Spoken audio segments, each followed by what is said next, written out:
Hello Flight Simmers and welcome back to Alpha Hotel Flight Simulator Training. This video will be part 1 in a two-part series on the Garmin G1000 NXI upgrade. At the time this video was produced, this upgrade was available to all users for free through the in-game marketplace, though it will be replacing the old stock G1000 as the default panel in all G1000 equipped aircraft with Sim Update 10, which is scheduled for release on August 23rd as of this video's release. It's also available through the Sim Update 10 public beta, and the version available in the update has a few more features than the NXI currently available to the public through the marketplace. This video will be focusing on the non-navigational differences between the two units, which encompasses primarily differences in how the primary flight display and multifunction display work. Part 2 will focus on the navigation system, which is where the bulk of the changes are. I had intended to make this a single video, but there was just too much to cover in one video. I'll be conducting this video as differences training between the NXI and the old stock or default G1000 unit that was initially available at the launch of Microsoft Flight Simulator. This means I won't be spending a lot of time explaining the basic functions and features of the G1000. I have a three-part series on the basics of using the G1000 in Flight Simulator that I'll link to in this video's description. So if you're not familiar with the basics of how to use the G1000, I do suggest checking those videos out. While some of the information in those videos will not apply to the NXI, the core functions of the G1000 generally operate the same between the two units. So what is the G1000 NXI? In the real world, the NXI was the evolution of the initial G1000 panel and was released in the mid-2010s. It featured upgrades such as faster processors, upgraded displays, and wireless connectivity to devices such as tablets and for things like database updates. It also had some new software features like guidance for visual approaches. In Flight Simulator, the NXI mod was created by a group called Working Title shortly after the release of Microsoft Flight Simulator. It was created with the goal of creating a mod that would bring the functions and features of the G1000 in Flight Simulator as close to that of the real-world unit as possible. Asobo and Microsoft were so impressed with the team's work that they began a collaborative relationship that allowed the NXI to be available in the in-game marketplace for all users for free. The Working Title group does very high-quality work, and they offer several other upgrade mods on their website for PC users. These mods include an upgrade for the G3X panel that's on aircraft like the Cubcrafter's X-Cub, an upgrade for the G3000 and 5000 panel that's installed on the TBM 930 and the Citation Longitude that's available in the Premium Deluxe Edition. And the upgrade on the Longitude in particular makes a huge difference on the functionality and ease of use of that jet. They also offer an upgrade for the avionics on the Citation CJ4, which is one of their best mods in my personal opinion. It makes that airplane almost a completely different jet in terms of usability, particularly with the FMS, and you'll wonder how you ever flew the airplane without it once you've used it. If you're a PC user, I highly recommend checking out their other mods on their website, and I'll leave a link to that website in this video's description. So what's different in the NXI upgrade versus the older stock unit that came with the game? For a casual VFR pilot, it may not seem like there's a lot of difference between the two units, other than a few bells and whistles being added in and it looking slightly different. But the functions, features, and performance on the NXI upgrade are much closer to that of the real-life unit than the old stock unit, particularly when it comes to using flight plans and IFR procedures. For all users, most of the core features still basically work the same on the NXI, but they do tend to work a little better or smoother. This is particularly true for the autopilot. There are some minor changes in both the PFD and MFD, and we'll go into detail on exactly what those are and how they work. There are also a number of features on the NXI that make interfacing with it in Flight Simulator a little easier as well. But the bulk of the improvements in the upgrade center on its navigational capabilities and include a complete overhaul of the flight planning system, making it much easier to use and much more like its real-life counterpart. It also features the availability of realistically modeled terminal procedures such as departures, arrivals, and approaches that transform the unit from a glitchy emulation into a feature-rich and realistic piece of equipment that can be used for complex navigation and serious study and practice of IFR and RNAV or GPS procedures. Again, we'll be taking a closer look at all the changes to the navigation system in the second video in this series, which I plan to release as soon as possible after this video. I'll also mention that, as feature-rich as it is, not all features available on the real-life unit have been enabled at this time. The NXI is still a work in progress, and Working Title is aware that some features don't work at this time. Their goal is eventually to enable most of the functions and features available on the real-life unit on the one in the game. But with a piece of equipment this complex, it will take some time to get everything installed and working correctly. That being said, the current build has most of the features that even a serious IFR pilot will need or find useful, and learning how to use the features it brings to the sim will greatly enhance your experience. Like other avionics in the game, it's not difficult to find a real-world manual for the NXI online. And with the NXI, the manual could actually come in handy, since it's been engineered to be as much like the real-world unit as possible. Again, not all features will work at this time, but it's likely to be a lot closer to what's in the manual than any other piece of equipment you'll find in the game. So if you're watching this video prior to the public release of Sim Update 10, then you'll need to install the NXI mod from the marketplace if you haven't done so already, and if you have not installed the public beta. So to do this, you want to go to the marketplace, which is in the lower right-hand corner of the main menu. And then the easiest way to find the NXI is to go to this search full catalog function on the right-hand side and just type in NXI, and that will bring up the mod, and then click on that, and then click on download, and that will install the mod. And doing this will install the NXI on all aircraft that are equipped with a G1000 panel. Once an update 10 the public release has been released, then the NXI will automatically be installed on all aircraft equipped with a G1000 panel. So that will be automatic once the sim update happens, and there won't be any way to revert back to the old unit at that time. So let's start by taking a look at by looking at an overview, kind of a broad overview of the NXI and what's changed and what hasn't changed. So looking at a broad overview of the NXI, you'll see that not much physically has changed with the unit. You still have a PFD on the left-hand side. You still have a screen that functions as an MFD on the right-hand side. You still have an audio control panel in the middle. And you'll see that the physical controls are identical to what you had on the old stock unit. The controls have not changed at all. In fact, if you look at an NXI versus the old school unit when they're powered down, physically, they look identical, at least in flight sim. If you look at an old school versus a NXI model when they're powered down, there's no way to tell the difference between the two units when they're off, at least in Flight Simulator. I'll also mention that the audio panel between the two screens is unchanged for the most part. It still functions exactly like it did with the old unit, so there's not really any changes we have to learn about there. Before we start digging into the features of the unit itself, I'll note that a general feature of the NXI in Flight Sim is that it will automatically save the state of the unit between flights.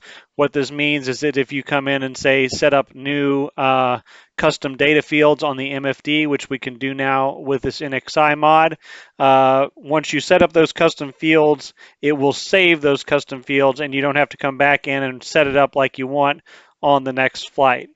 It doesn't save everything. It doesn't save things like V speeds, but there are a number of settings in the NXI that we'll talk about that you can customize related to the map and related to the data fields, and it will save those. And the next time you boot up the sim, the NXI will be set up like that. Again, you don't have to go in again and redo everything. I do want to mention that that feature is aircraft specific. So if you set something up in, say, the 172, that won't carry over into the Bonanza or the DA-42. You'll have to go up and set up those aircraft separately the way that you want them. The first difference you'll notice on the NXI is that when you first turn it on, it goes through an alignment process or a bit of a warm-up period. That's where the screen comes up. The background is black. You have the instruments in red with the red X's, and it gives you this message to say that the AHRS is aligning. In the real world, the AHRS is aligning and the processors are booting up. And again, like this message says, you're supposed to keep the wings level, and it's actually a good idea not to move the aircraft during this time at all. The good news is the process only takes about 30 seconds, which for me is less time than it takes me to run my checklists and get the engine started on most aircraft.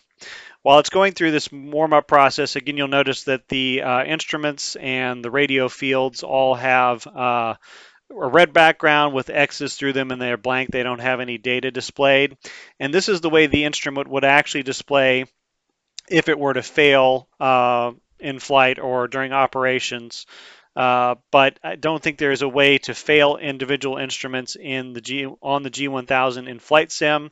Even with the third-party apps that let you fail individual instruments, those will fail the standby instruments rather than the instruments on the G1000. But hey, if you know of a program that lets you fail instruments on the G1000 or components on the G1000, let me know in the comments section.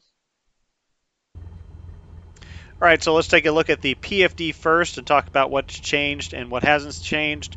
First of all, the nav radios and the comm radios still work pretty much exactly the same as they did on the old unit as far as dialing in the frequencies. You'll still get a digital identifier up there. They still work basically the same. The only thing that's changed is if you change the volume on either radio on the NXI, it does not give you a digital depiction of what the volume level is anymore. So you're just going to be doing it by sound. You still flip them out the same way. You still control the radios the same way. So all that has not changed. The display up at the top is basically still the same. They've just changed the font to make it a little more legible. But we still have our GPS data up at the top here. We still have our waypoint from and to over on the left-hand side. Then we have a distance field over here. And then we have the bearing field, the bearing to your next waypoint right here. None of that has changed, and these are still fixed fields, meaning there's no way that I can change what these data fields display on the PFD. I can do that now on the MFD, and we'll talk about that here in a little bit, but I can't change them on the PFD. Underneath that, the autopilot fields or flight director fields are still there, and they still are the same, just the font has changed. We still have a roll window over here, an active window over here to tell if the autopilot is on or not, and we still have the pitch window over here. And just like the other older unit, we still have our active modes in green and our armed modes in white. It works a little better now, and there are more modes that we can arm now. And we'll talk about that here in a little bit when we get to the autopilot. But for the most part, the autopilot display area has remained the same. As far as the electronic flight instrument system, or the EFIS display goes, nothing has really changed here other than they have upgraded the font, so it's a little clearer looking, it's a little easier to see the digits, and it's gotten a little bit of an upgrade into how it looks overall. But as far as what you see and the way that it works, the way that the instruments work, that's pretty much the same. The airspeed indicator still functions the same way. You still have the same color coding. You'll still have your trend vector. Altimeter still works basically the same way with the markings here and the numbers over here. Vertical speed still works the same way. You still get trend vectors on both of those. You still have a true airspeed indicator over here. You still have a trend indicator that functions as a turn coordinator on the HSI, and the HSI works pretty much the same. So it's just an upgrade on how it looks, but for the most part it functions the same way. I have heard some folks say that it looks a little darker than the older display, and I can't say I disagree with that. Hopefully that's something they'll continue to work on as they continue to work on the unit. But for the most part, it's pretty much the same, just a little sharper looking. One thing that has changed on the airspeed indicator is that if you're on the ground, if you're not traveling at any sort of indicated airspeed, and you have bugs set up to display on the airspeed indicator, it will display those bugs below the airspeed tape when you're not moving, when you have zero airspeed. That will change as you start moving and the bugs appear up on the display up here, but when you're not moving, they will appear below the display. And this is how you can also tell what bugs you have set up. If you go in here and you turn any of those bugs off, for instance, I wouldn't use glide speed on takeoff, then it will take that bug away. As far as the information that's on the bottom display, not much has changed here. We still have our outside air temperature displayed over here, still have our transponder status displayed over here. We do have a clock over here to the right that was there in the old unit as well. They also have the timer displayed now, whether it's actually being used or not. That's going to be up here, so that's the new addition. We can change the clock now so it can display a local time or UTC. That's done over in the multifunction display, so we'll talk about that here in a little bit when we get over to the multifunction display. And so basically the data fields are pretty much the same, just some minor changes there. The Softkys have undergone a significant upgrade, both in terms of the way they look and some of the features that are available there. So let's take a look at that real quick. So the first thing I want to note on the NXIs is that if you have a function that's generally available on the NXI or on the G1000, but it's either not available on this aircraft, something like weather radar that's not available on an aircraft that's not equipped with weather radar, or it just hasn't been enabled on the NXI, it's available as something you can use on the G1000 in the real world, but it hasn't yet been enabled by the working title team. Then that option will be grayed out, which means you can't select it. So that's what that grayed out area means. It tells you that that function does exist, and maybe it will be enabled at a future time, or maybe it just doesn't work on this airplane, but it currently can't be used. Another feature that the NXI has is for any mode that can be toggled on and off, or can be toggled between a couple of different options. Those options will have a little gray area underneath them, a little gray rectangle, and then when you enable that mode, that gray rectangle turns to green to indicate that that mode is currently active. So that's a way you can tell if a mode is toggled on or off, whether it's currently active or not, is if you see that green rectangle underneath there. So looking at the map HSI options, there are a couple new options. Well, there's one new option that's available to us. If I go here, you can see a lot of things haven't been enabled yet, at least on this aircraft. But I do have an option to go to the layout menu, and I have two options on how I can display maps here. I can use the old inset map here and turn the inset map on, and when I do that, my range knob on the PFD controls the range on the inset map now. I now also have the option of doing a inset HSI map instead of a side inset map. I'm not a particular fan of this map. I think it's a little small to be of a lot of use, but if it's something you like using, that's how to turn it on. And again, you can change the range on that map if you'd like to using the range knob. This is the only way to get the HSI into any sort of arc mode. You remember in the old unit we had the ability to change the HSI into an arc mode rather than having the full compass rose up there. So if you want a arc mode type setup, this is the only way to do that in the NXI. If you don't want either of those options, and just go back to map off, and again it shows you the green little rectangles down there to tell you which selections you've made. And so those are all the different options for changing around your HSI and bringing up your inset map. All right, so let's take a look at PFD options, the PFD options menu, which is where we can configure how the PFD looks a little bit and what we have on that. Let's talk about the stuff that hasn't changed real quick. First of all, we can still choose to display our wind data field to the left of the HSI, and we still have three options for doing that. One displays crosswind and headwind component. The other one displays just a wind vector and speed, and the other one actually gives you a wind vector arrow and the direction number and the speed. That's the one I prefer to use.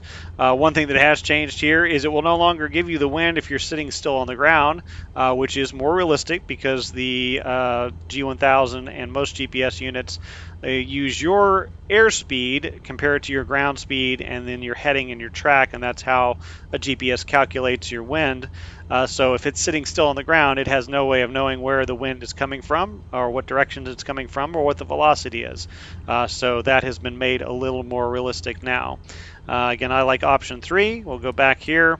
We can still click on DME, and it does default to nav 1, and we can go to our DME menu in the main menu to change what source we use there. We still have the option of putting bearing arrows up there for nav 1, nav 2, the ADF, or the GPS. And then that will, the display area has changed a little bit. It's now down in this little kind of gray area below the HSI now, where it displays your distance, your bearing to, and distance and bearing to. And then of course you can turn it off by clicking that. Bearing to works basically the same way. And then that is all the options, I believe, that have not changed. So let's take a look at some of the options that have changed. So the SVT key over here activates the synthetic vision system, or brings up the menu for the synthetic vision system. It works basically the same as it did in the old units, but it does have a few upgrades on it. So I'll click in here to get to the synthetic vision menu. In order to turn the synthetic vision itself on, I need to hit terrain. And both of these options are either or option. I can click either one of them or both of them and have them both be active, or just choose one or the other. If I hit terrain, that activates the synthetic vision system. And just like the old synthetic vision, it depicts water areas, it depicts land areas, including mountains and things like that. And you can see it also depicts airport areas, the paved areas at airports. One thing that this does that the old synthetic vision system did not do is it will also bring up this little green icon right here that looks like a little miniature airplane. This is called a flight path indicator, or a flight path vector. And we'll talk a little bit more about how those work in just a second.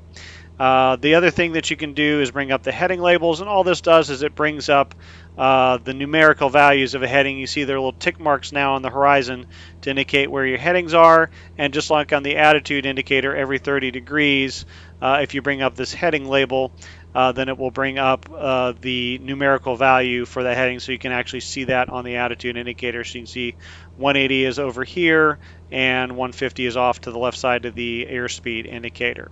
If you turn off the terrain, though, those tick marks and those numbers go away, even if you have the heading label on or not. So let's talk a little bit more about how the flight path vector, or the flight path indicator, works. So again, this little green indicator here is called the flight path indicator, or the flight path vector, and in simplest terms, this shows where the airplane is traveling. Sometimes Airbus pilots will call this the bird mode, and it's just a visual depiction of where your aircraft is going. So you notice right now we're on a heading of about 170, and that's what my attitude indicator shows. It shows me that my nose is pointed towards 170. But since we have a 20-knot crosswind from the right, and I'm crabbed about 15 or 20 degrees to the right, this shows me that the track of the aircraft is actually over here. The way the aircraft is traveling is about 155 or so. So it's to the left of where the aircraft's nose is pointing.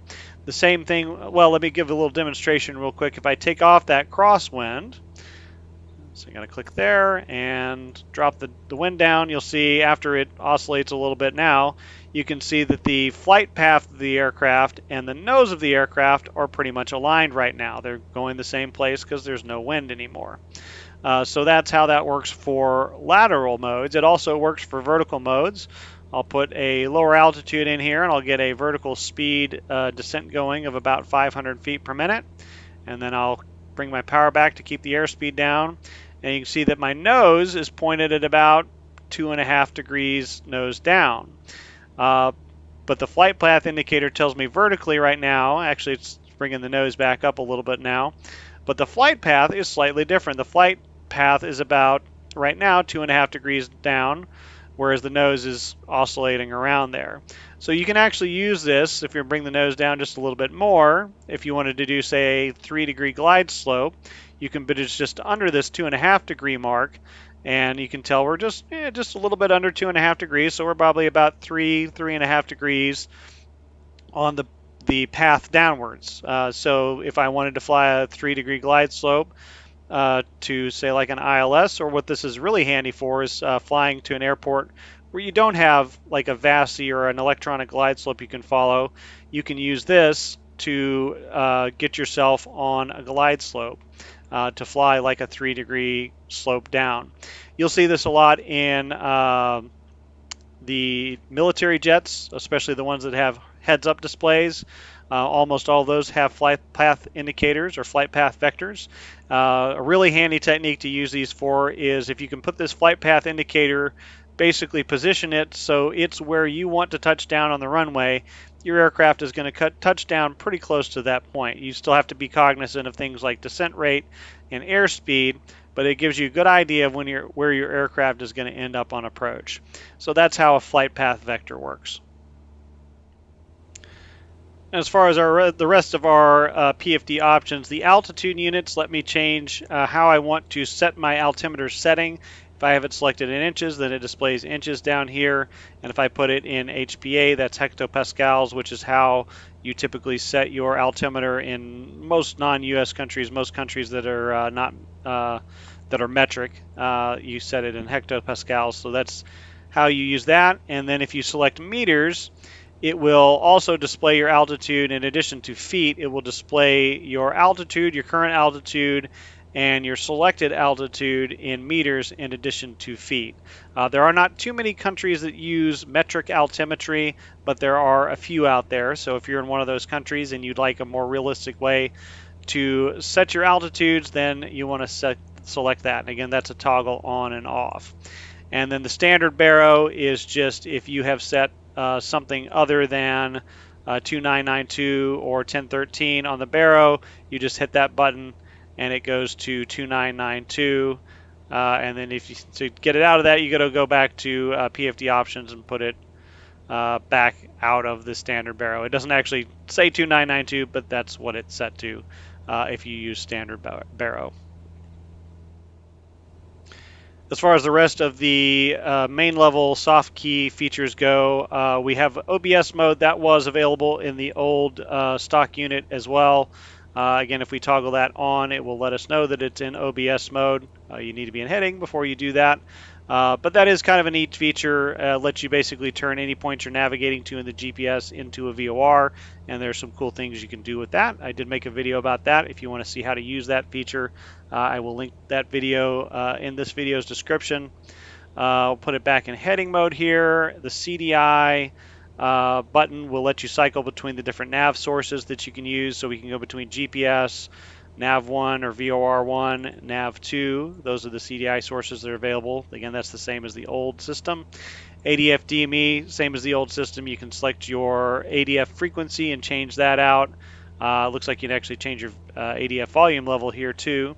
And then you can also change whether you're on Nav1 or Nav2 for your DME indication if you want to change that. Transponder still has the same options. You can choose what mode you're in, whether you're in standby, on, or altitude reporting, and then you can put in VFR code. You can also enter a code if ATC gives you a code. You can enter that numerically, and then you have the option to ident for ATC as well. Timer reference is basically the same. You still have your pre-populated speeds there. You can go in and you can change those, and you can decide whether you want to turn those bugs on or off. You also have the minimums bug where you can set up minimums for instrument approaches. I believe they have this to where they are going to enable radar altimeters for aircraft that have them, so you'll have the choice to just choose between baro and radar altimeter minimums for aircraft that are so equipped. The 172 is not, and an aircraft that are not equipped with a radar altimeter, you won't have the option to choose that, but you can still set up those. The big thing that's changed here is we now have the ability to use a countdown timer. That was a function that did work on the old one, but then stopped working. It does work on the NXI too. So to use that, rotate, get this field highlighted with the big cursor knob, and then use the small cursor knob to get your smaller field. And say if you want to start a countdown from 5 minutes, this is seconds, minutes, and hours. So we would enter 5 here, and then we would hit enter, and then you roll over to the up-down field. If it's an up, it's just going to count up from 0 when you hit start. So to do a countdown timer, you want to use the little knob to scroll down to down, hit enter, and then use the big knob to scroll over to start, and that will start a countdown from 5 minutes, and it'll go to 0. It doesn't do anything when it gets to 0. There's not any sort of alarm to let you know it's gotten there, but you can use that to time instrument approaches as you want. If you want, you just have to remember to keep that timer up there and keep it in your scan. If I hit stop, it'll ask me if I want to reset it. It'll stop the counter, and it'll ask if I want to reset, so just hit enter, and that'll reset that. The only other feature, or the only other Softkey features that are available are the nrst, which has a slightly different look to it, but it still has the same features to it, so it works essentially the same. And then you have the alerts, which should bring up your current alerts and allow you to silence alert tones if you get some of a warning. As far as the autopilot and flight director functions, those all still work pretty much the same as they did in the old unit. They do work a little bit smoother now. Now when you do a flight level change climb, it levels off a little bit smoother when it captures the altitude. So it's been refined, but the basic functions are still the same. And again, if you have not looked at the video on how to operate the G1000 panel or the G1000 autopilot, I'll leave a link to that video in this video's description. One thing that has changed significantly about the autopilot is the ability to set up an intercept heading and then arm your navigation. So you can see I've intentionally steered myself off course here. I'm about 2, almost 3 miles to the left of my course. And so what I can do if I want to intercept a course, and this will work for a GPS course, a VOR course, or a localizer course for an ILS, I'll steer myself onto an intercept heading, and then I can go ahead and hit nav. And when I do that, you can see it arms the GPS mode, and it will stay on this heading until the course centers up, and then it will track it. And if you remember from the old system, once you engaged this nav mode, it would get aggressive, kind of hyper aggressive, in intercepting the course, and it would pick its own intercept heading that was way too sharp usually. It would turn way over to the right to try to get on the course and then kind of chase it a little bit. And this is much more stable. It'll hold this heading until the needle's almost centered up, and then it'll steer back on. It does tend to start to correct a little bit once the course becomes alive, but it is a lot smoother than the old autopilot mode was. I'll zoom in here to the PFD. Oops, wrong button. There we go. Another thing that has changed now with this unit is the CDI scaling. The old unit was stuck at a scale, I believe it was 10 nautical miles. So if you were more than 10 nautical miles off course, it would give you a cross-track error. Anything less than 10 miles, it would just show you the deflection from the center of course. This has four different sensitivities now that it will sequence in between depending where you are in your flight, and it will correctly sequence in between those, so the CDI scaling will be correct. So let's talk about those different CDI scaling or sensitivities. And before we talk about CDI scaling, one more thing I wanted to mention about the autopilot is that the VNav is now functional on the NXI. In the current build, it works for arrivals and approaches, IFR arrivals and approaches, but in the Sim Update 10 version, it will be functional for all phases of flight. You can use it for VFR or en route as well. It is integrated with the flight planning system, so we will delve into that and how to use that when we get into the flight planning system. So as we mentioned, there are 4 different types of CDI scaling or CDI sensitivity with the NXI. The basic mode is the en route mode, and when you're in this mode, the CDI will display ENR up in the top right corner of the HSI. And this mode occurs whenever you are greater than 30 nautical miles from your destination or your final approach fix if you've loaded up a instrument approach. And this sensitivity for this mode is 2 nautical miles is where you will get full scale deflection of the needle. The next level down is the terminal sensitivity, and it will display a TERM on the right-hand corner of the HSI. This mode occurs when you're 30 nautical miles, from 30 nautical miles to 2 nautical miles from your destination or your final approach fix if you have an approach loaded. And if you're in this mode, then the sensitivity of the CDI is 1 mile, is full-scale deflection on the needle. When you get into approach mode, there are 2 different types of approach mode. That's regular LNAV approach, which means it does not scale down like a localizer. It's the same course width throughout the approach. And this mode is active from 2 nautical miles from your final approach fixed to your missed approach point on an LNAV approach. If you're using a GPS approach and it's LNAV only, then this is the mode that will be active.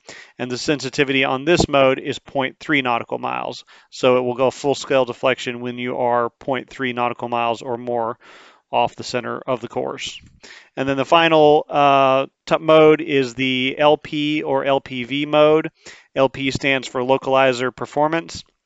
And this mode acts exactly like a localizer, meaning that the course gets smaller or narrower as you get closer to the runway. So from the final approach fix to the missed approach point on your LPV and LP and LPV approaches, this scales down from 0.3 nautical miles at the final approach fix to 700 feet at the runway threshold is where you're going to get full scale deflection. So those are the different modes that you will see that the NXI will do, and it will accurately move between those modes just like the real unit would. So another function that makes the NXI more realistic than the old stock counterpoint is that it will engage in automatic waypoint sequencing suspension or suspension mode. Normally when you're navigating on a flight plan, the CDI, the flight plan software will automatically sequence between waypoints. As you cross over one waypoint, it will stop navigating off that waypoint and start navigating off the next waypoint, and the CDI will automatically change course for you. But there are certain situations that the GPS will enter suspension mode and it will not sequence to the next waypoint. When it does this, you can tell it's in this mode because SUSP will appear in the bottom right-hand corner of the HSI, and then the OBS Softkey display will change over to SUSP and have the green marker lit up underneath it. The conditions under which it will discontinue automatic waypoint sequencing are if you are navigating to the last waypoint in your flight plan with no approach loaded. Basically, it's saying, hey, there's not another waypoint for me to sequence to after this, so it engages the suspension mode to let you know that once you reach that waypoint, it's got nothing else to sequence to. I have noticed that this is not consistent. Sometimes you get it and sometimes you don't. I don't know exactly what the rules are here for the system into when it does this and what it doesn't, but you will see this sometimes.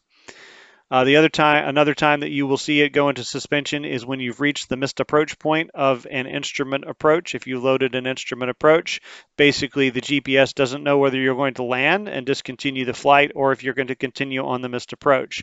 So if you need to fly that missed approach procedure, you'll see as you start the missed approach procedure, as you pass the missed approach point, it will go into suspension mode, and to fly and navigate on that missed approach procedure, you're going to need to push the suspension soft key and get it out of suspension mode so it will start sequencing through the missed approach for you and allow you to navigate on that.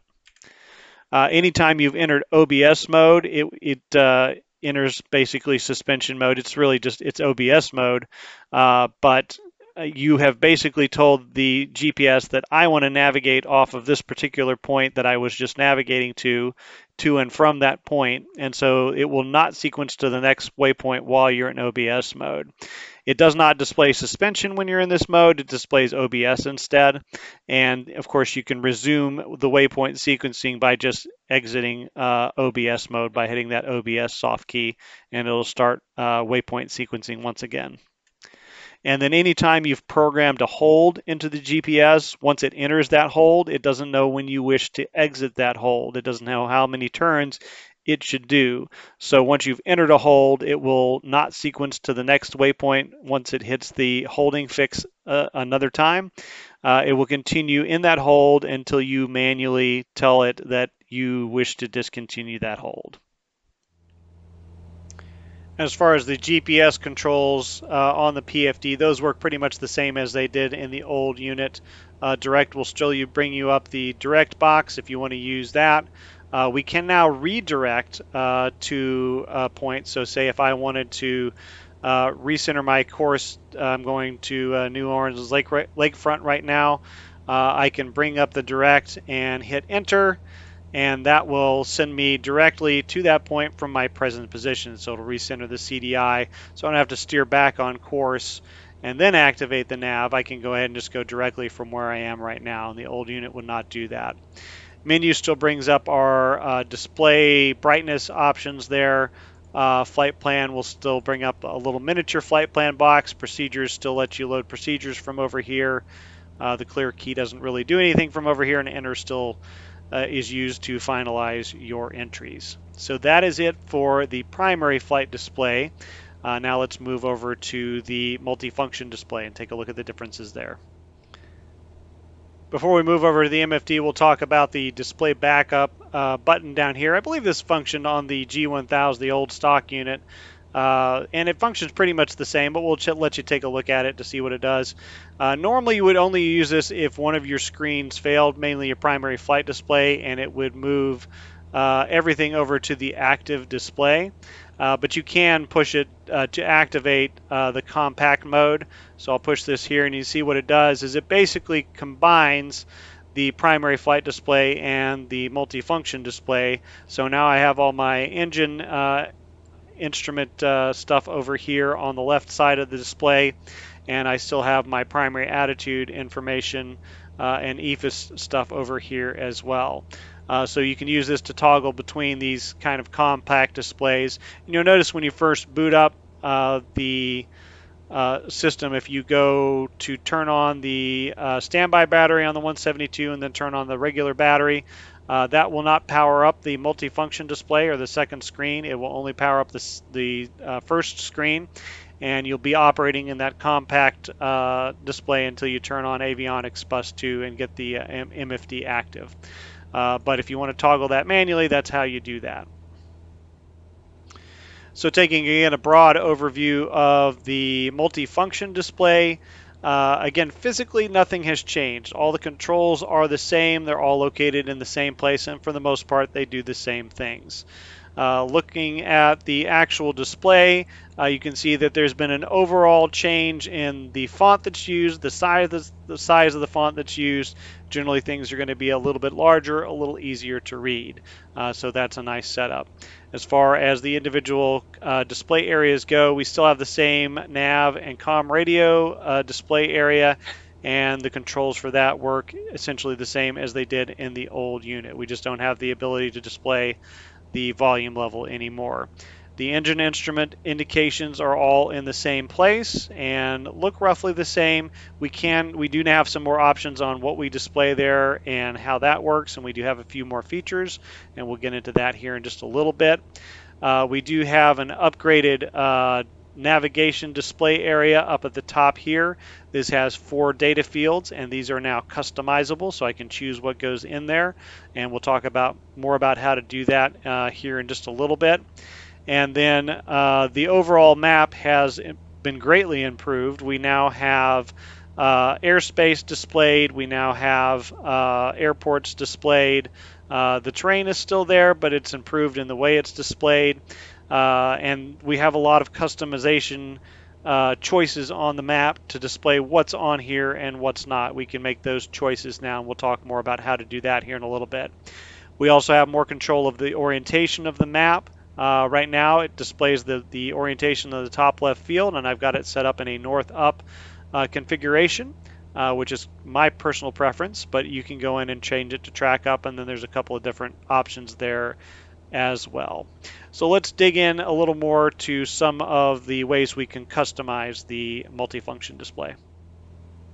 So looking at the engine soft key down here on the bottom left of the MFD, if I toggle that, it brings up my engine system display options. I've got 2 options I can toggle between here. If I hit the system tab, you'll notice that it brings up a different format for the engine system displays. I now get the oil pressure in a quantitative amount and a numeric value there. Same with the oil pressure. I also can see my fuel flow in a numeric value there, and then it still brings up the fuel quantity in the graphical format. It still has the electrical system displayed like it was, but we also get this fuel calculator up here. And this gives us, again, our current fuel flow in gallons per hour. It gives us the gallons that we have used, and then the gallons that are remaining on board. And then using the gallons per hour and the gallons remaining, I can kind of calculate the endurance for the aircraft, or how much further in time I can fly. And then I can use my ground speed to determine how much distance I can fly. In the real world, you sometimes have to reset this. It doesn't, I guess, extremely accurately display what's in the tanks necessarily, and sometimes you do have to adjust that. In Flight Sim, it's pretty good about being accurate about what's in the tanks, but that's not necessarily realistic to real life. In order to adjust that in real life, you use this gallons remaining soft key here, and then you can adjust what is in this field right here. You can bring it down by 10 gallons, bring it down by 1 gallon, bring it up by a gallon, bring it up by 10 gallons, set a total fuel level of 35 gallons, or set full tanks at 53 gallons. You can see when I press these keys, it actually adjusts what this displays here. Again, this doesn't have to do with what's actually in the tank. This is an amount that I'm setting in here. Again, in Flight Sim, it automatically sets it when you start the sim, and if you go into your weight and balance tab and adjust the fuel, it will automatically adjust that on the calculator too, but it does not necessarily do that in real life, so that's why you have that tab. The other thing that you have is a reset fuel counter. So if you want to reset how many gallons you've used, you hit this and it will toggle that back to 0, and it will toggle your tanks back to full. Again, it's not reading what's in the tanks. You can see here it's a little bit different. So if I want to make that correct, I have to go to this gallons remaining and then adjust that to get a correct indication. So if I go to the lean soft key and select that, what that does is it displays the exhaust gas temperature for each individual cylinder in a graphical format, and then it also has cylinder 1 currently selected and tells me numerically what the temperature is in that cylinder.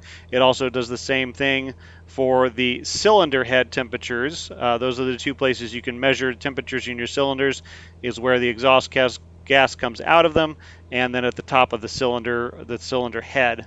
And again, cylinder head number 1 is currently selected, so it tells me that that cylinder is currently at 365 degrees. It also still gives us our fuel flow in gallons per hour and gives us a graphical display of our fuel quantity. If I go to the cylinder select soft key, that will let me cycle through the different cylinders and see what the temperature is in each individual cylinder. The assist function is used to lean the engine on engines where you can lean it using EGT. It does not work really well in the 172. You have to really lean that using RPMs in Flight Sim. I guess that does actually work in the real world to lean the mixture with the EGT on the 172, but it doesn't work so well in Flight Sim. So there are some airplanes that it does work on. One of them is the Bonanza G36 Beechcraft Bonanzas. So we'll take a look at how to use that using that aircraft. All right, so to take a look at how this lean assist feature works, we're in the G36 Bonanza. We're level at 5,500 feet. We have the manifold pressure and the RPM set up to one of the recommended cruise settings for the Bonanza from the POH at 23 inches of manifold pressure and 2,300 RPM. And so what I'll do is I'll go to the engine soft key, and then I will go to the lean soft key, and then I will click on, actually I'm going to hold off on clicking assist. What I'm going to do first is I'm going to roll the EGT back until it starts to rise just a little bit. And again, we have 6 cylinders on the Bonanza, so it shows us the temperature in all 6 cylinders. You're supposed to do this off the hottest cylinder, which is typically cylinder number 1.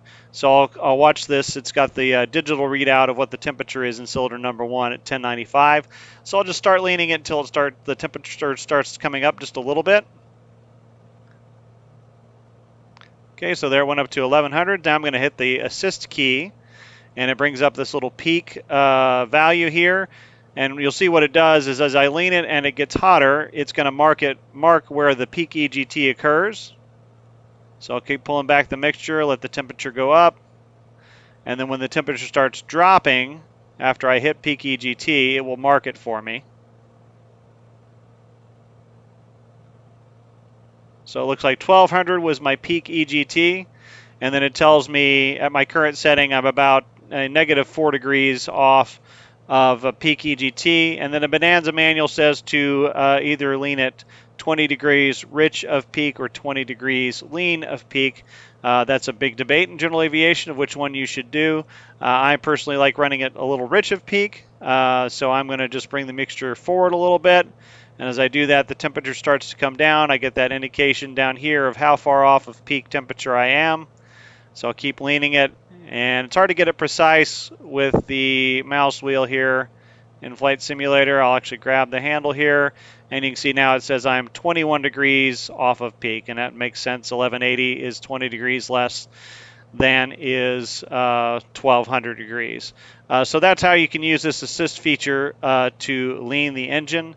If you're flying a model that the best way to lean it is using EGT, and there are a few of those in Flight Simulator. If you're doing this on a multi-engine airplane like the Baron, you'll want to turn the assist key off after you lean the first engine, and then do the same procedure again for the second engine. So let's take a look at the way we can configure our map. There's a couple of different ways to go about doing this. Again, the map is much improved over the previous map. We've always had airports. We still have those on there. Now we have the hard surface and the soft surface. We also have airspace displayed on there in a much easier to see format. We still have our nav aids on here. That includes VORs and NDBs. And we also now have waypoints displayed on here. So there's a lot of information that is displayed on there. And there's a couple different ways we can, if we want to declutter or reduce the amount of stuff that's displayed on the map, there's a number of different ways that we can do that. The first way that we can do that is go to this detail soft key. Currently it's selected to all. If I click it, it will bring it down to level 3. That doesn't really remove all that much. Doesn't look like it really removes anything. If I press it again, it'll bring it down to detail level 2. You see that removes the intersections, it removes the nav aids, and it removes the airspace. So all those are cleared off. And if I go down to detail level 1, that removes everything but the aircraft, the course, the range circle, and the airport, and the aircraft symbol.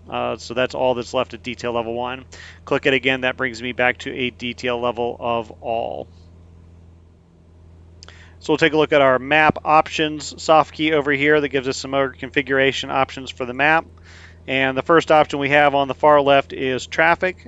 We can toggle this on and off, and if we have it on, this should display other traffic. It'll give this little diamond symbol to indicate an aircraft, and then it will, if the aircraft has mode C, it will indicate where the aircraft is relative to our aircraft, 500 feet above, 2,000 feet below, so we know the proximity of that aircraft. We also have a way to turn the topographic features on and off and change that.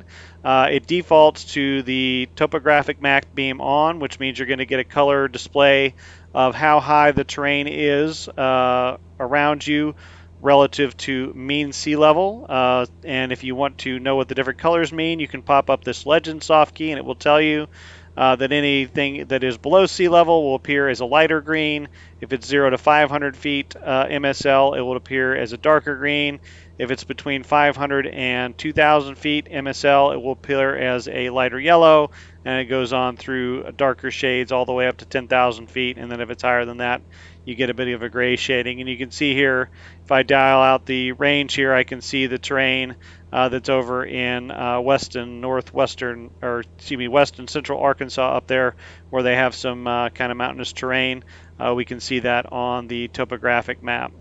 We can also switch this to relative terrain or terrain proximity, and what this does is it will turn off the topography for the MSL depiction and turn it on to relative to your aircraft, where is the terrain. So if you have a black map, that means that all the terrain in this area is 2,000 feet or more below the aircraft.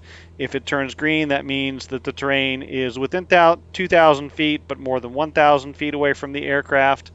And then if the map turns yellow, that means that the terrain is within 1,000 feet of the aircraft, but it is lower than 500 feet away from the aircraft. And then if it turns red, that means you're within 500 feet of the terrain. So that's how that works. And the last thing you can do is to turn all of these terrain options off. You'll just get this black map with the airspace and whatever features you've chosen to display on there. To the right of that, we have the NextRad display. This displays weather radar. On general aviation aircraft or light aircraft that aren't equipped with a weather radar, this is actually a data feed coming in from outside the aircraft that is giving you the satellite radar picture. I don't know that this is working currently, but I understand that this will be updated to work in Sim Update 10, so that will start working then.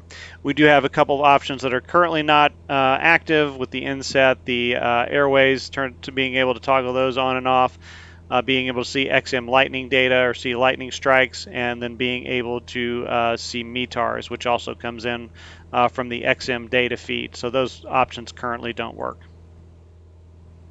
So before we move on to talking about the other map options, let's take a look at the map zoom function. You'll notice that there's a white circle now depicted on the map, and this tells us the scale of what's inside that white circle. So right now the zoom option I have set is 25 nautical miles, which means it's 25 nautical miles from where the aircraft symbol is to where this circle is. And then I believe it's roughly double from the circle to the edge of the screen. So you're looking at a total distance between the airplane symbol and the edge of the screen is probably about 50 nautical miles. And then I can zoom that up and down. We've got a lot more options as to how we zoom, and you'll notice it automatically declutters when I zoom out, and we have some control of what it displays and what it doesn't display, which we'll talk about here in a little bit. And we do have a good range of zoom options. We can zoom out all the way to 1,000 nautical miles, and again, this would be roughly 2,000 nautical miles to the edge of the screen, so a pretty good zoom option. On the other end of things, we can zoom in quite tight. We can actually zoom down all the way to 250 feet, so quite a tight zoom there, and that's very helpful for if you're at an airport. You'll actually get a depiction of the airport and get a map of the airport that you can use on that tight zoom to kind of navigate around the airport. So the other map options that we have are accessible through the menu when you're on the map page. So if I hit the menu key, it will bring up map settings. It also brings up the declutter, but this is the same declutter options that are down on the soft key down here, just another way you can access that. If I press enter, you can see it's got a map group up right now, and it has a bunch of different settings that we can change. And if I actually scroll with my little knob, I can find out that I have also some settings I can change on weather, traffic, aviation, and airspace. All of these are different ways I can change how things are displayed on the maps. So let's take a look at the map group first. First of all, we'll use the big knob to move the cursor down to the orientation field. We have three different ways we can display orientation. Currently we have it in north up, and it tells us up in the top left what orientation it is. And right now, north up just means that north is at the top of the map. That's all that means. And you can see our little compass arrow here points up to north, because that's how it's oriented right now. That's how most charts are oriented. If I use the small knob to change things here, I can use that to highlight the cursor field and then use the small knob to change. I can change to track up, which is where I put the aircraft's track at the top of the map. Currently I'm heading about a 160 heading, so now 160 is at the top of the map, and you can see the north arrow is oriented pointed towards the bottom, slightly left there, which is where north would be if 160 heading, or roughly southish, is at the top of the map. We can also put it so our heading is up, and this would be different if you have a crosswind. If I'm canted into the wind, this is just going to put where the nose is currently pointing at the top of the map. So below this area, I have some ways that I can make the map automatically change either its orientation or display. The first is to turn the north up display on, or orientation on, above a certain zoom level. So if I select this to on and I set it to 100 nautical miles, that means when it gets above the 100 nautical mile scale over here, it will automatically orient to a north up. So I'll zoom it out here. I go to 50, I go to 75, I go to 100, I go above 100, and it flips automatically to a north up display rather than a track up. So that is how that works. We also have the option to turn off the terrain display above a certain zoom level. So right now I have it so that the topo display is turned off when I go above the zoom level of 40 nautical miles. So you can see currently I am at a 40 nautical mile zoom scale. If I zoom in, everything stays the same. But if I zoom out, that topo display automatically turns off. So that's another option I have for automatically configuring the display. The topo scale just turns on the legend for the topographical thing in the bottom right hand of the corner, the same thing that the Softkey did. So the track vector and the altitude arc are two things that I can use as tools to show where the aircraft is going to be at a certain time in the future. If I turn the track vector on by using the small key, I highlight the field with the big key, use the small key to turn it on. You can see that it extends a little blue line out here, and then I can move the field over here and use the little knob to adjust how long that track vector can be. And you can see the longer I make it, it's going to show me where my aircraft's track is going to be that much time in the future. So I will set it to 2 minutes, and you see that the line gets just a little bit longer. And what this does is it shows you, again, where the track of the aircraft is going to be at a certain point in the future. So you notice if I put it, say, in a heading mode and I start a turn, it starts to bend that line to show me that, hey, at a certain time in the future, the aircraft's heading is going to be over here rather than where it is right now. This is a fairly common feature in EFIS aircraft. And again, it's just swinging the track over there to show you, that's where the aircraft track is going to be a certain time in the future. The altitude vector basically does the same thing, but with altitude. This is handy for seeing if you're going to make a certain point at a certain altitude. So if I select the altitude arc to on, you'll see initially nothing really happens. So hit the clear key to get out of that menu. But if I start a descent, let's say I want to go down to 3,500, and I'll put it in a flight level change, and then I will reduce the power and start a descent, and you'll see that an arc appears out in front of my aircraft, a little blue arc. And this tells me that this is the point geographically at which my aircraft is going to reach the altitude that I've selected. So if I zoom it in just a little bit tighter, let's see here, about 5 nautical mile zoom there, I can see that right now with my current rate of descent, I'm going to reach 3,500 feet at about 4 miles or so from the aircraft. So that is what the altitude arc does for you. This is very helpful if you're trying to make a descent clearance, if you're cleared to cross a certain fix at a certain altitude. That little arc will give you an indication of, hey, it looks like I'm going to make it. I'm going to get there a little bit beforehand. If the arc is beyond that point, then you know you're not going to make it. So if I switch over here to the weather options, this is very similar to the topography options in that I can set up the NXRAD data to turn on or off at a specific zoom level. So if I turn this to on and set it, say, to 50 nautical miles, that means it will automatically turn the NXRAD data off when I zoom above 50 nautical miles. So that works very much the same. If I switch it over to the traffic options, it gives me, again, similar options there, except that I can refine the traffic that I see, what types of traffic and how close the traffic has to be to me for me to see it. So the on-off serves as just a toggle, just like the Softkey traffic does, or the Softkey for the traffic does. But then I can go further refine what traffic I see. I can select all traffic. I can select just ones that are giving me a traffic advisory or a position advisory, which means they've gotten within a certain distance of my aircraft. I can select just traffic advisories only, which means they have to be pretty close to my aircraft to generate that advisory. So I can select that, and then I can also decide where I see those symbols. So I can scroll the field down, and I can choose what zoom level I am at to be able to see the aircraft. It also has the option to turn the traffic labels on and off, or again to decide at what zoom level I see those aircraft level. I could turn this to a lower resolution, and so I would see the traffic labels, see their altitudes and whatnot, if I'm down at the 10 nautical mile zoom level, but if I zoom above that, I'm only going to see the symbols, and then if I zoom above 25 nautical miles, I won't even see the symbols anymore. So both the aviation and the airspace menus allow me to determine what I see on the map at what zoom level. So I've got selections for large airports, medium airports, small airports, intersections, NDBs, and VORs. So right now, if I am at 100 nautical miles or a tighter zoom, I will see large airports. If I'm at 50 nautical miles or tighter, I will see medium-sized airports. It doesn't really define what these are. At 25 nautical miles or tighter, I'm going to see small airports.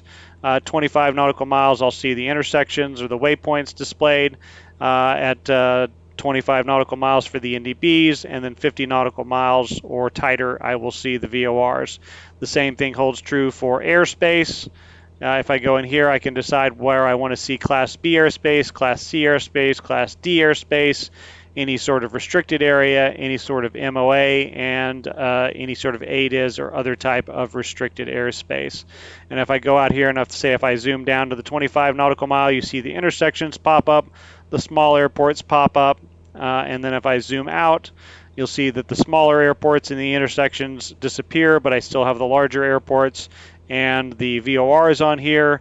And then if I zoom up above 100 nautical miles, then even the airports disappear and the topography. So it's a way you can determine how cluttered you want your map to be, how much information you want to display at certain zoom levels.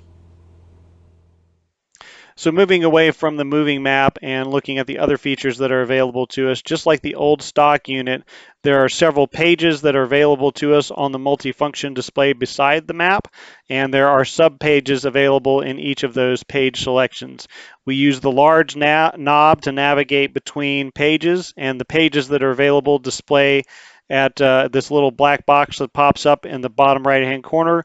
The horizontal row along the bottom lists all the different pages that you can navigate to using the large knob, and then the sub-pages you can navigate between using the small knob while on that page are listed vertically above that, with the page you currently have selected highlighted in blue, and the sub-page that you currently have selected also highlighted in blue. Any pages or sub-pages that are highlighted in black or depicted in white are pages that are available to use, and the ones that are in gray or a little darker shade there, those are pages that have not yet been activated. They're not currently available. So the pages that are available to us are the map page, and the sub-pages we can select from here include the navigation map and the traffic map.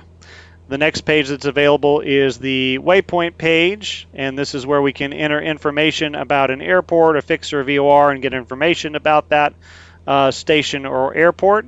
And the subpages here are pages where we can get airport information, information about intersections or waypoints, information about NDBs, and information about VORs.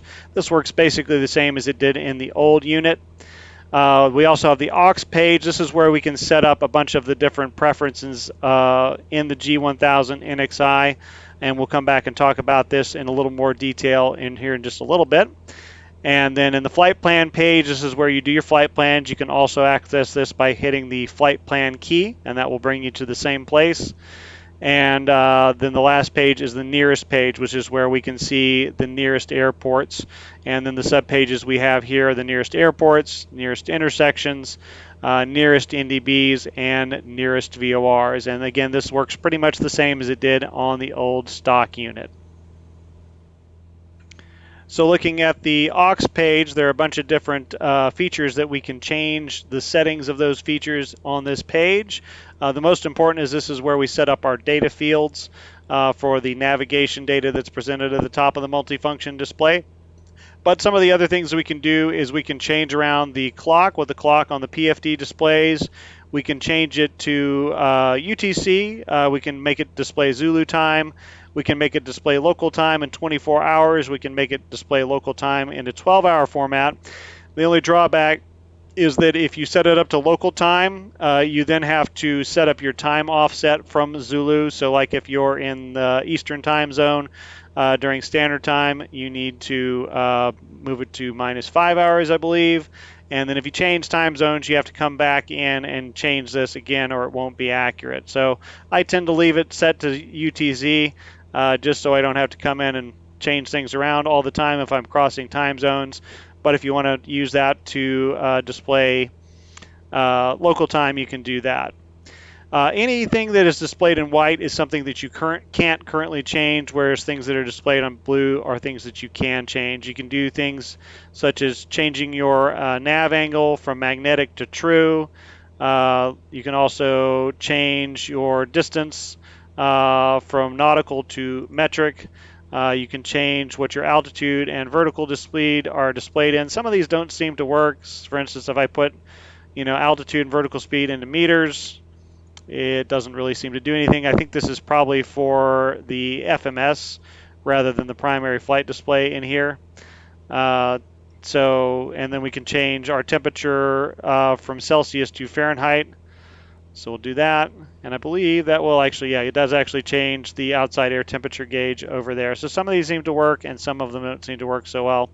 We can also change our weight from pounds to metric units if we want to do that. So if you're a European aviator and you don't want to fly with the English system, then you can come in and change in your temperatures and change your weight to kilograms and things like that. The other nice thing about the NXI is that it will save most of the settings that you put in here. If you change your data fields around, if you change things like that in this menu, it will save it in between sessions. It is aircraft specific, so if you set it up the way you like it in the 172, it's not automatically going to be like that in the Bonanza, but you can go in and save them for a particular aircraft.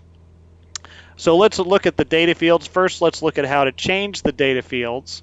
The way you want to change the data field is use your big knob to roll your cursor over the field, and then to change the field, you use the small cursor, and it will give you all the options that you can select from to put in that data field. And then data field 1 is the one on the far left, and then you have 2, 3, and 4. So let's talk about all the different data fields that you can put in there and what they're going to tell you. So the things you can use in your custom data fields include BRG, which is your bearing to your next fix. This is the track that you want to fly to get directly from your present position to your next fix. DEST was not working when I checked it a few weeks ago. Maybe they'll fix it on Sim Update 10. I think it just lists whatever you have in the destination field. I think it just lists the identifier, but since I couldn't get to work, I couldn't tell you. Good news is it's the only custom field that I could not get to work. DIS is your distance to your next fix expressed in nautical miles. DTG is your distance to go, or the total distance to your destination. This is cumulative distance as you have it in your flight planner, so it will include all the twists and turns that you've included in your flight plan, and it will count down as you get closer to your destination. DTK is your desired track. This is basically the course of the magenta line on the segment that you're currently flying. It's the track that you want to fly to stay on the magenta line if you're on it, or to parallel it if you're not on it. END is your estimated time en route to the end of your aircraft's range based on your current fuel load and your current fuel burn. So basically this tells you in hours and minutes how long you have until you're going to run out of gas. ETA is your estimated time of arrival over your next fix. This tells you in whatever time you have your clock set to when you are going to arrive over your next fix. ETE is your estimated time en route to your next fix. So this is going to tell you in hours, minutes, and seconds how much time it's going to take you to get to your next fix. FOB is your current fuel on board, listed in gallons. FOD is your estimated fuel over your destination. So it's going to take your current fuel on board calculate with your fuel burn and your current ground speed, and tell you how much fuel you will have when you arrive over your destination in gallons. Pretty simple field to use. If you have a positive number, that means you'll get there with gas. If it has a negative number, that means you're going to run out of gas before you get there. Ground speed is just your current ground speed in knots. ISA is your temperature deviation from international standard atmosphere at your current altitude. So basically, it will tell you at your current altitude whether the temperature at that altitude is colder or warmer than standard temperature. LDG is your estimated time of arrival at your destination, and that is expressed in, again, whatever time you have your clock to. It'll tell you either local time or Zulu time. TAS is your current true airspeed. This is also indicated underneath the airspeed indicator on the electronic flight instrument system, so I don't typically tend to use that one. TKE is your track error, or how far you are off course in degrees if you are off course. TRK is the aircraft's current ground track. VSR is vertical speed required, or the vertical speed you're going to need to maintain your VNAV path. And then XTK is cross-track error, which is how far off course you are in miles. And again, this will display on your CDI if you are more than full-scale deflection on the CDI. The other thing that we have, other things that we have the option to change on the aux page are the channel spacing. We can change between 8.33 kilohertz standard spacing, which is what is standard in Europe, and 25 kilohertz spacing, which is standard in the US. I do recommend setting that to 25 kilohertz if you are in the US, because we don't have all those extra frequencies to dial through in the US that they do in Europe, and it makes it a little easier to dial the radios a little faster. We can also display what is displayed in the nearest airport box, whether we want to see airports that are only hard surfaced, or if we want to see hard and soft water runways, or any airports. And we can also pick a minimum field length depending on our aircraft's capability. So like with the 172, I could probably pick a 1,000 or 1,500 foot field, and I know I should be able to land at that field. But if I've got a larger aircraft with a longer required landing distance, maybe I want to set it at 2,000-3,000 feet. So the only airports that are displayed on there are airports I can actually use. So see, when we're on the flight plan page, it pops up a couple of new soft keys, a few new soft keys down at the bottom here. The first one is VNAV Prof. This lets you go in and edit the flight path angle that you want if you want something other than default. I believe the default is 3 degrees, but if you want a steeper or shallower path than that, you can edit that in here. We'll go into a deep dive on the VNAV on the next lesson. And we can also go into here and toggle the VNAV on or off. So if it says enable VNAV, that means the VNAV is currently not enabled, I believe. And if you toggle it when it says cancel VNAV, that will turn the VNAV off, I believe. And then you have VNAV D, which I believe is VNAV direct. I believe that will enable a direct descent to the point that you're looking to descend at. So that is the soft keys that are available on the flight plan page.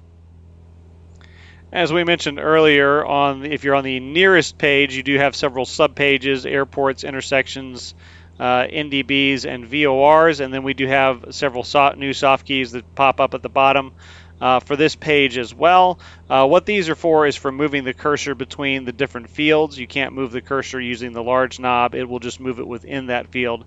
So if I click on airport, that activates the cursor in the airport field, and now I can use the large knob to move it back and forth in there, and the small knob moves it too.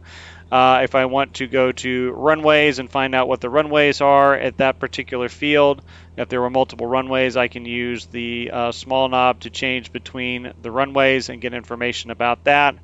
The frequency box moves me down here, and just like with the old unit, I can use this box to load these frequencies in whatever comm radio I have selected. So if I wanted to put the ASOS For Monticello Airport in there, I can just hit enter when this field is highlighted, and it moves that up to my standby frequency. Then I have to flip over to get it into the active frequency. And then the approach moves me down to the approach field and shows me the approaches that are available for the airport. And then LD approach is just load the approach that will take you to a screen that will enable you to load the approach that you had selected in that screen. So it's a shortcut for loading an approach if you want to do that. Again, we'll cover more of this when we get to the flight plan and navigation system video, the next video. But that just shows you the different soft keys that are available in that nrst page. Well, another feature I'll mention about the nrst page is that whatever airport you have selected, it will bring up the moving map, and it will show you where your aircraft is, and it will show you where that airport is located from relative to that aircraft. Just like the old unit, it will give you the bearing and the distance to that airport, but if you scroll down, you can also get a visual picture of where that airport is located and what the direct course looks like to get to that airport. So that's a new feature with the NXI. So this concludes part 1 of this series on the G1000 NXI. Hopefully it's given you a good idea of what new non-navigational features are available on the NXI and how to use them. If I've missed any new features, make sure to let me know in the comments section. Stay tuned for part 2, which again will cover how to use the navigational features of the NXI. I'll get that released just as soon as I can. As always, make sure to like, subscribe, and ring the notification bell if you've enjoyed the content. Thanks for watching, and we'll see you next time.